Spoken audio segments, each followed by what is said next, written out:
प्रकृति में बहुत से शरीर हैं, जानवरों के, पक्षियों के, जलचरों के, परंतु संसार में सबसे दुर्लभ, सबसे उत्तम शरीर मानव शरीर है। क्योंकि जो आध्यात्मिक शक्तियां मानव शरीर में हैं, वो किसी दूसरे शरीर में नहीं। शरीर में जाति, रंग अथवा रक्त भिन्नता नहीं देखी जाती। हर मनुष्य शरीर में आध्यात्मिक और मानसिक शक्ति का भंडार होता है। इसलिए हर मानव शरीर को मुक्ति का द्वार कहा जाता है। शरीर के मुख्य केंद्रों में निरंतर इस शक्ति का स्पंदन होता रहता है। जब तक उस शक्ति को जगाकर अपने वश में न किया जाए, तब तक शक्ति का कोई लाभ नहीं। वो शक्ति मनुष्य के लिए वैसी ही है जैसे किसी कंजूस के घर में भंडार भरे हो और वो भूखा बैठा रहे।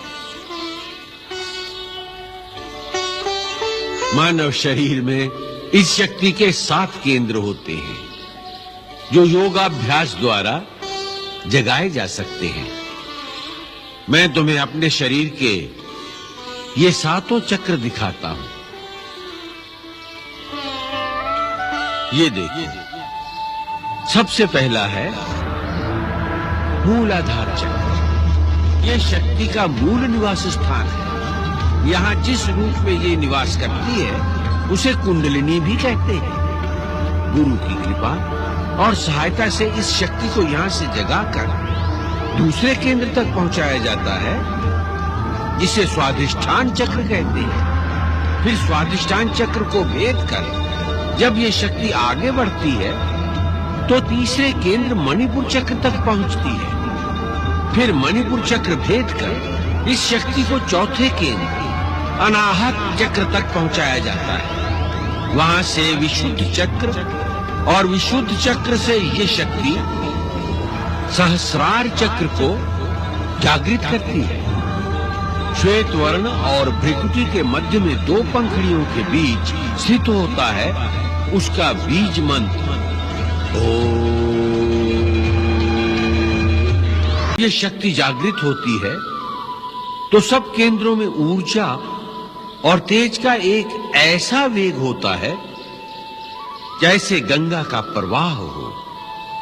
उसका तेज कई सूर्यों की तरह प्रकाशमान होता है। कुंडलिनी जब आगे बढ़ती है तो साधक को चेतना की अलग अलग परतों का अनुभव होता है।